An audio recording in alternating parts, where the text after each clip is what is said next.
This is my situation in mangrove forest boating. Welcome to Pondicherry day 2. రాగానే snacks కోసం బయటకు వచ్చేస్తుండే. ఖచ్చితంగా పాండిచ్చేరిలో తిరగాలంటే బైక్స్ ఆర్ ఇంపార్టెంట్. అందుకే ఒక 3 బైక్స్ తీసుకొని ఉండే. ఈవినింగ్ దాకా రెస్ట్ తీసుకొని ఈవినింగ్ రాక్ బీచ్కి వెళ్ళాం. That was excellent man. But నేను చెప్పాలంటే అక్కడ నుంచి రాబోతు కాలేదు నాకైతే. నైట్ అంతా రెస్ట్ తీసుకొని నెక్స్ట్ డే మ్యాంగ్లూర్ ఫారెస్ట్కి బోటింగ్ చేయడానికి బయలుదేరిపోయాం. ఎంత ఎండ కొడుతున్నా tea is must and should.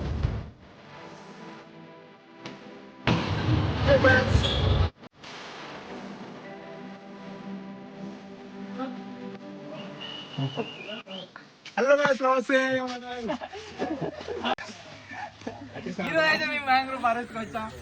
మన అభినయ్, అలాగే మన రెక్క, మన నలి, మన వంశీ, మన శరణ్. తెలుసుగా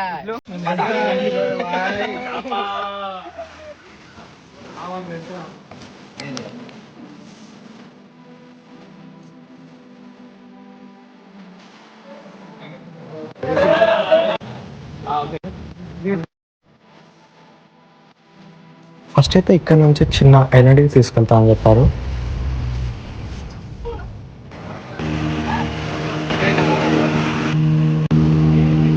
ఇదే ఆ చిన్న ఐలాండ్. అంతగానో ఏం నచ్చలేదు, అందుకే రిటర్న్ వచ్చేస్తుండే. ఫస్ట్ కొంచెం మెల్లగానే చేశాడు, దాని తర్వాత సడన్గా ఒకటేసారి బోర్డు తిప్పేస్తుండే. అయిపోయింది అనుకున్నా మా పరిస్థితి. Great experience in Pondicherry with my friends. ఇప్పటికే చాలా లాగ్ అయిపోయింది. Let us meet in the next video.